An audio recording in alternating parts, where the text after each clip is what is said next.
بسم اللہ الرحمن الرحیم۔ بچوں السلام علیکم۔ ہم بات کر رہے تھے اصناف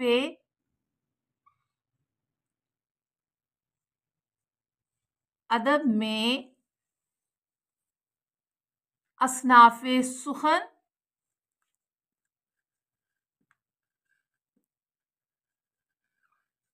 جو کہ ہمارا مکمل ہو چکا ہے، اور اصناف نثر پر۔ اصناف نثر میں سے جو کچھ اقسام رہ گئی ہیں ان پر ہم آج گفتگو کریں گے۔ عزیز بچوں، اصناف نثر کی اگلی قسم ہے رپورتاژ۔ رپورتاژ رپورٹ لکھنا، اس میں کسی واقعے، جلسے یا تقریب کی کارروائی کا حال صداقت کے ساتھ بیان کیا جاتا ہے۔ یہ صرف چشمدید واقعات پر منحصر ہوتی ہے۔ اس میں واقعہ نگاری، منظر نگاری، جذبات نگاری کو اہمیت حاصل ہوتی ہے۔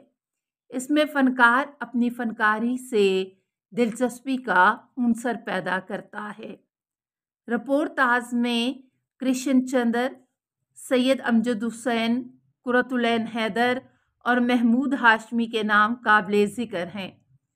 یہ رپورٹ بالکل اسی طرح سے لکھی جاتی ہے جیسے کہ تھانے وغیرہ میں رپورٹ لکھوائی جاتی ہے یا لکھی جاتی ہے، اور اس میں کیونکہ یہ ہمارے بورڈ کے لحاظ سے بڑا ایک جو ہے سوال ہوتا ہے، اور اس کو اسی کے مطابق حل کیا جاتا ہے۔ 5 نمبر، 6 نمبر یا 7 نمبر کا سوال۔ عزیز بچوں، اگلی جو قسم ہے وہ ہے آپ بیتی۔ آپ بیتی یا خود نوشت میں ادیب اپنی زندگی کے احوال و واقعات کو اپنی زبانی بیان کرتا ہے۔ یہ کسی انسان کی کہانی کا دوسرا نام ہے۔ اردو ادب میں خیالی یا فرضی آپ بیتی کو بھی اہمیت حاصل ہے، جو ادبی دنیا کو آپ بیتی سے مختلف ہوتی ہے۔ اس میں بے جان چیزوں کو قوت گویائی عطا کی جاتی ہے۔ ایک دلچسپ اور معیاری آپ بیتی کے لیے وسیع قوت مشاہدہ، معلومات اور ذخیرہ الفاظ کا ہونا لازمی ہے۔ آپ بیتی ہمیشہ صیغہ واحد متکلم میں لکھی جاتی ہے۔ اس میں حقیقت نگاری کا عنصر غالب ہوتا ہے اور انداز بیاں سادہ اور دلکش ہوتا ہے۔ اردو ادب میں آپ بیتی لکھنے والوں میں میر، جوش ملی آبادی، مشتاق یوسفی، احسان دانش، مشکور حسین، یاد، قرۃ العین حیدر، قدرت اللہ شہاب اور ممتاز مفتی کے نام قابل ذکر ہیں۔ عزیز بچوں، اصناف نثر میں اگلی قسم ہے ترجمہ نگاری۔ اردو ادب میں ترجمہ نگاری کو ایک مسلمہ حیثیت حاصل ہے۔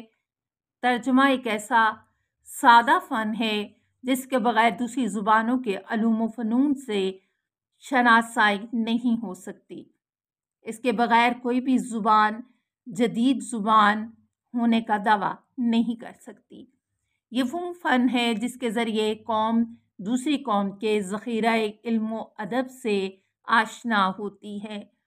لہٰذا کسی تحریر، تصنیف یا تالیف کو کسی دوسری زبان میں منتقل کرنے کا عمل ترجمہ کہلاتا ہے۔ یہ ایک مشکل اور پیچیدہ عمل ہے۔ اسے پراسرار فن بھی کہا جاتا ہے۔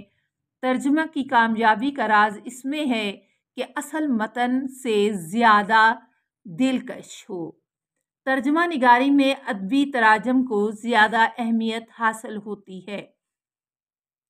اس سلسلے میں فورٹ ولیم کالج، دلی کالج، سر سید کی سائنٹیفک سوسائٹی، انجمن ترقی اردو، جامعہ عثمانیہ نے قابل قدر خدمات سر انجام دی ہیں۔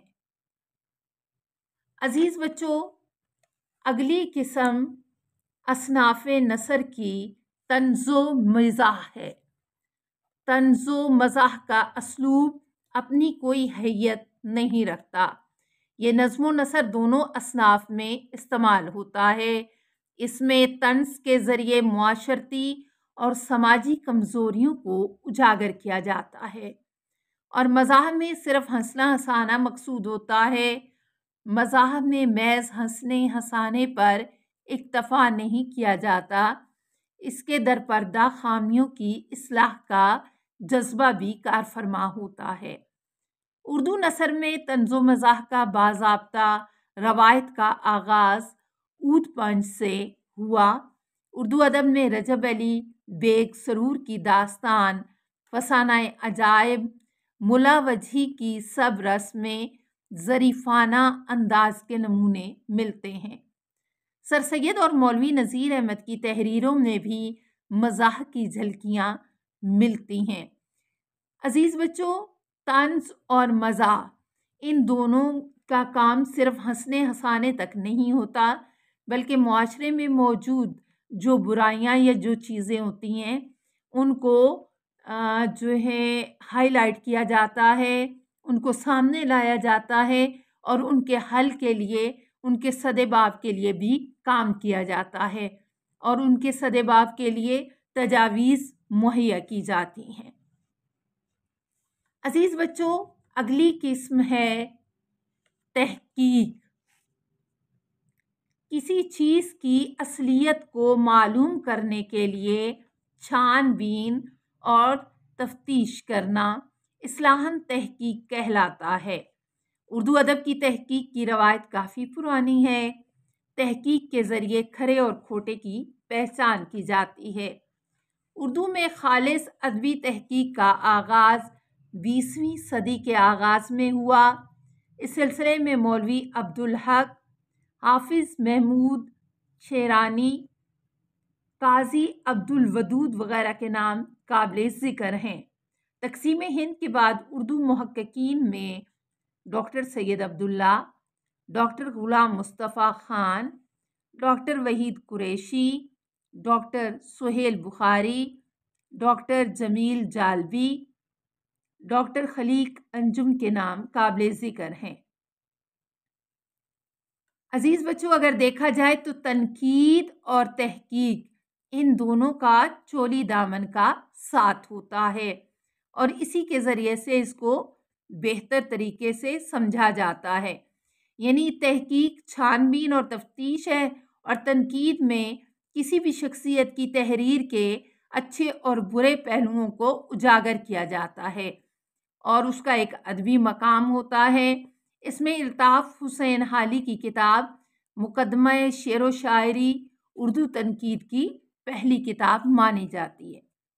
عزیز بچوں، مجھے امید ہے کہ اصناف نثر کی ان تمام اصناف یا ان تمام اقسام پر میں نے بہت ڈیٹیل سے بات کی ہے، اور یہ آپ کے لیے بہت سود مند ثابت ہوں گی۔